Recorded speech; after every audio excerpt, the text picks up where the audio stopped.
भारतीय इतिहास के कुछ विषय, भाग 3, विद्रोही और राज।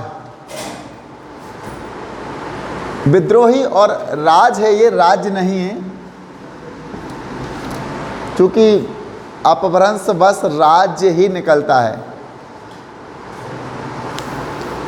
इसका हम 1.3 खंड पढ़ेंगे और इसका नाम है नेता और अनुयायी। जैसा कि हम पहले से पढ़ते आए हैं 1857 की क्रांति के बारे में, इसके पूर्व के वीडियो में हमने पढ़ा था।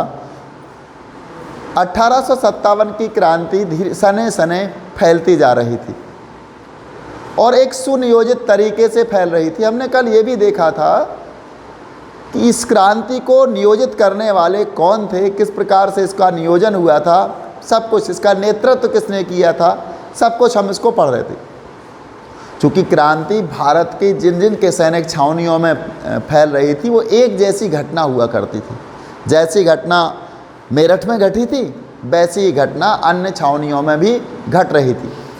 क्रांति का संदेश देने के लिए, विद्रोह का संदेश देने के लिए सैनिक कौन कौन से युक्तियां अपना रहे थे, वो भी हमने कल देखा था।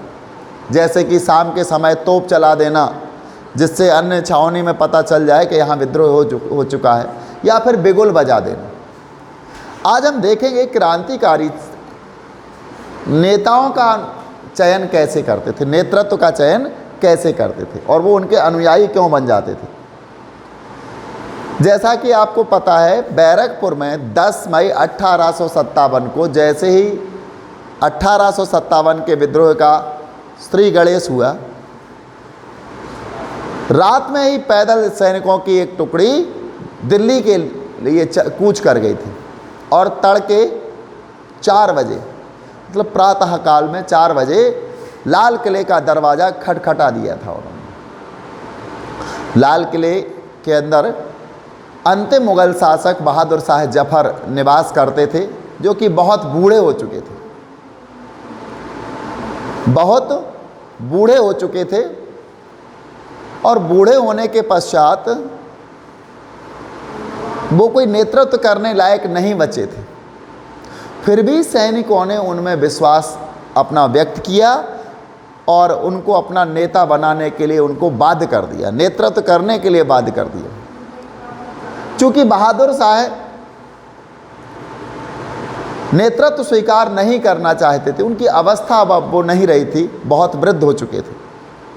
फिर भी जब सैनिक बगैर किसी शाही नियमों का पालन किए अंदर तक जब वो घुस जाते, उनके दरबार तक घुस जाते हैं, चारों तरफ से उनको घेर लेते हैं, तो बहादुर शाह के पास नेतृत्व स्वीकार करने के अतिरिक्त और कोई विकल्प नहीं बचा था, और उन्होंने नेतृत्व स्वीकार किया था। ये नेतृत्व वो अपने मन से स्वीकार नहीं करना चाहते थे, क्योंकि वो वृद्ध हो चुके थे। कारण और कोई नहीं था, केवल वृद्ध हो चुके थे। ना तो बहादुर शाह जफ़र ने कभी क्रांतिकारियों के साथ जाकर के कोई युद्ध लड़ा, ना ही उनके साथ प्रत्यक्ष रूप से रहे, पूरे देश में नेतृत्व किया हो, ऐसा कुछ नहीं था। बस उन्होंने हाँ कह दी थी। आज हम देखेंगे 1857 की क्रांति के जो विद्रोही सैनिक थे, वो अपने लिए नेता या नेतृत्व को क्यों ढूंढ रहे थे। अंग्रेजों से लोहा लेने के लिए नेतृत्व और संगठन जरूरी थे, ऐसा सैनिकों को महसूस हुआ। हमें यदि अंग्रेजों से लोहा लेना है तो इसके लिए नेतृत्व और संगठन जरूरी है। इन लक्ष्यों को हासिल करने के, यदि हमें इन लक्ष्यों को हासिल करना है, अंग्रेजों से लोहा लेना है, इन लक्ष्यों से को हासिल करना है, तो इसके लिए विद्रोहियों ने कई बार ऐसे लोगों की शरण ली थी। कैसे लोगों की शरण ली थी? जो अंग्रेजों से पहले नेताओं की भूमिका निभाते थे। जब अंग्रेज यहाँ नहीं आए थे और वो क्या करते थे, नेताओं की भूमिका निभाते थे, या उनके शासन का विस्तार नहीं हो पाया था, उस समय वो नेताओं की भूमिका निभाते थे। ऐसे लोगों की शरण ली थी विद्रोही सैनिकों ने। जैसा कि आप पीछे देख चुके हैं, मेरठ के सिपाहियों ने सबसे पहले जो काम किए उनमें एक यह था कि वे फौरन दिल्ली गए और उन्होंने बूढ़े हो चुके मुग़ल बादशाह से विद्रोह का नेतृत्व स्वीकार करने की दरख्वास्त की। मुग़ल बादशाह बूढ़े हो चुके थे और उनसे विद्रोह का नेतृत्व करने की दरख्वास्त की, लेकिन इस निवेदन पर सहमति हासिल करने की में भी वक्त लगा। सैनिकों ने उनसे निवेदन किया कि आप नेतृत्व स्वीकार करो 1857 की क्रांति का, लेकिन इस नेतृत्व को स्वीकार करने में भी मुगल बादशाह को वक्त लगा। बहादुर शाह ने नाम मात्र का नेता बनने की जिम्मेदारी भी तब स्वीकार की। उन्होंने जो जिम्मेदारी स्वीकार की थी वो ये जिम्मेदारी थी उनकी कि मैं नाम मात्र का नेता रहूँगा। नाम मात्र का मतलब नाम जरूर रहेगा कि मैं नेतृत्व कर रहा हूँ, वास्तविक रूप से मैं आपके साथ नहीं चल पाऊँगा, ना ही कोई युद्ध लड़ पाऊँगा और ना ही मैं आपका ज़्यादा साथ दे पाऊँगा। नाम मात्र का मैं नेतृत्व स्वीकार करता हूँ।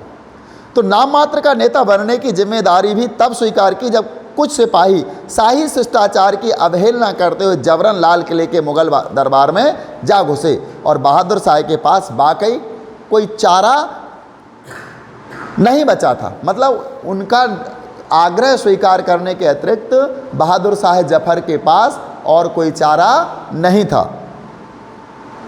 अन्य स्थानों पर भी तो सबसे पहले मेरठ के सैनिकों ने क्या किया, अपने लिए नेतृत्व चुना।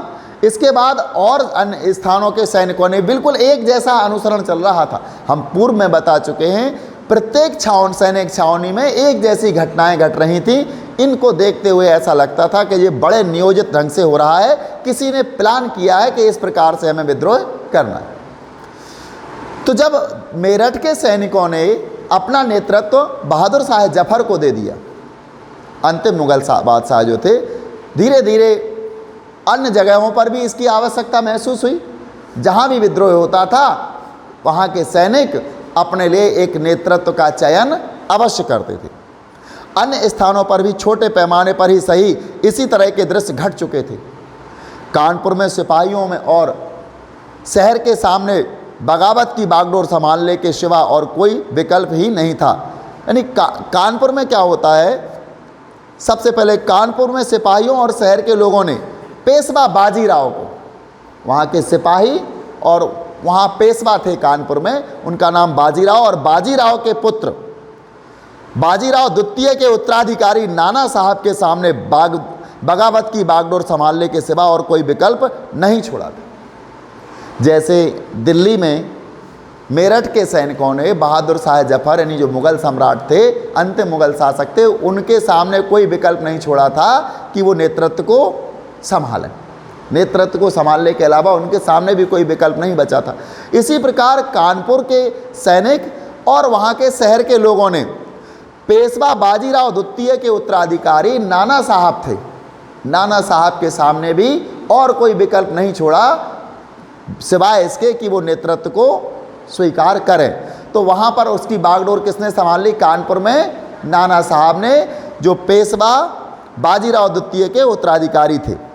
इसी प्रकार एक घटना झांसी में घटी। झांसी में रानी को आम जनता के दरबार में बगावत का नेतृत्व संभालना पड़ा। झांसी में चूंकि झांसी के राजा पहले मारे जा चुके थे, गंगाधर राव की मृत्यु हो चुकी थी एक बीमारी के चलते, किंतु वहाँ केवल उनकी पत्नी इनका नाम महारानी लक्ष्मीबाई था, जो कि एक वीरांगना थी। दरबार में वहाँ की झांसी की जनता ने, झांसी की प्रजा ने उन पर दबाव बनाया कि वो भी 1857 के विद्रोह का नेतृत्व संभालें। तो झांसी में रानी को आम जनता के दबाव में बगावत का नेतृत्व संभालना पड़ा। कुछ ऐसी स्थिति बिहार में आरा, बिहार में एक जगह है आरा, और वहाँ के स्थानीय जमींदार कुंवर सिंह जो बहुत बूढ़े हो चुके थे, लगभग उस समय उनकी अवस्था 85 वर्ष की थी, 85 ईयर्स ओल्ड। कौन थे? बिहार के आरा के जमींदार। बिहार में एक जगह है आरा जहाँ के वो जमींदार थे, 85 वर्ष के हो चुके थे, उनका नाम था कुंवर सिंह। तो वहाँ कुंवर सिंह के साथ भी ऐसा ही हुआ, वहाँ के सैनिकों ने भी अपना नेतृत्व कुंवर सिंह के हाथ में दे दिया। बिहार के आरा के स्थानीय जमींदार कुंवर सिंह की भी ऐसी स्थिति थी। अवध में नवाब, अवध के नवाब वाजिद अली शाह थे, इनको अवध से निष्कासित कर दिया गया था। निष्कासित किया था, अवध और लखनऊ से इनको निकाल दिया गया था, सीमा तक निकालने गए थे वहाँ के लोग। अंग्रेज़ों के कारण, विदेशियों के कारण उन्हें अवध से निकाल दिया गया था।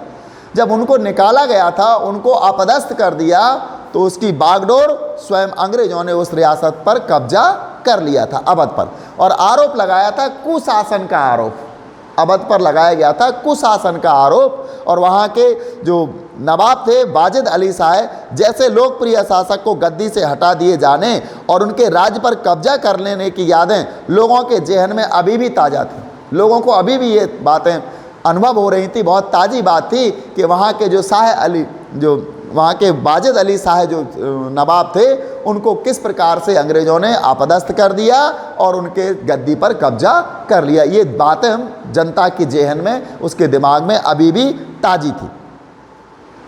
लखनऊ में ब्रिटिश राज के ढहने की खबर पर लोगों ने नवाब के युवा बेटे विरजिस कद्र को अपना नेता घोषित कर दिया। जैसे ही पता चला अवध के लोगों को कि लखनऊ में अंग्रेज़ों की सरकार ढह गई है, वहाँ सैनिकों ने विद्रोह कर दिया है, अंग्रेज़ों की सत्ता वहाँ से जाती रही है, तो अवध के सैनिकों ने, अवध के निवासियों ने, वहाँ के उनके वारिस थे, उत्तराधिकारी थे, किसके? वाजिद अली शाह के जो उत्तराधिकारी थे, उनका नाम था विरजिस कद्र, को अपना नेता घोषित कर दिया। तो लखनऊ में भी नेता, यानी अवध प्रांत में पूरे में या अवध क्षेत्र में के लिए भी एक नेतृत्व मिल गया था। कानपुर में नाना साहब को नेतृत्व दे दिया था, झांसी में रानी लक्ष्मीबाई को, दिल्ली में बहादुर शाह जफर को, और बिहार के आरा में कुंवर सिंह को, और अवध में जाकर के विरजिस कद्र को दे दिया, जो कि वाजिद अली शाह के बेटे थे। अपना नेता घोषित कर दिया। सभी जगह पर नेता दरबारों से, यानी हर जगह कोशिश की जा रही थी कि नेतृत्व मिल जाए, विद्रोह को कोई ना कोई नेता मिल जाए, क्योंकि ये बात हम जान चुके थे, सैनिकों ने ये पहले ही सोच रखा था कि बगैर नेतृत्व के, बगैर नेता के या बगैर संगठन के अंग्रेजों से लोहा नहीं लिया जा सकता। लेकिन एक मजबूरी भी थी, हर जगह या सभी जगह पर नेता और दरबारों से जुड़े व्यक्ति या रानियां, राजा, नवाब या ताल्लुकेदार नहीं मिल सकते थे जिनको हम अपना नेतृत्व सौंप सकते। कुछ जगह पर हमको मिले, जैसे दिल्ली, कानपुर, अवध, झांसी और बिहार, इस जगह पर हमको कुछ नेता मिले, लेकिन हर जगह ऐसे नेता नहीं मिल सकते थे। हर जगह ना ही ऐसी रानियां थी, ना ही ऐसे ताल्लुकेदार थे। अक्सर विद्रोह का संदेश आम पुरुषों एवं महिलाओं के जरिए और कुछ स्थानों पर धार्मिक लोगों के जरिए फैल रहा था। अब विद्रोह को प्रचार प्रसार करने की आवश्यकता थी। विद्रोह को कैसे लोगों तक पहुंचाया जाए, इसके लिए किसके द्वारा पहुंचाया जा रहा था? स्त्रियों के द्वारा, आम लोगों के द्वारा, या फिर कुछ धार्मिक लोगों के जरिए विद्रोह का संदेश जगह जगह फैलाया जा रहा था। मेरठ से इस आशय की खबर आ रही थी कि वहाँ हाथी पर सवार एक फकीर, मेरठ में तो एक खबर आ रही थी कि एक फकीर था जो हाथी पर सवार होकर आया था, और उसने आकर के, यानी उसको ऐसे देखा गया कि एक फकीर हाथी पर सवार होकर आया, जिसे सिपाही बार बार मिलने जाते थे। एक फकीर था जो हाथी पर आता था, सिपाही उससे बार बार मिलने जाते थे। ऐसी वहाँ से एक खबर आ रही थी। लखनऊ में अवध पर कब्जे के बहुत सारे धार्मिक नेता और स्वयंभू पैगंबर प्रचारक ब्रिटिश राज के नेस्ता नाबूद करने का अलग जगा रहे थे।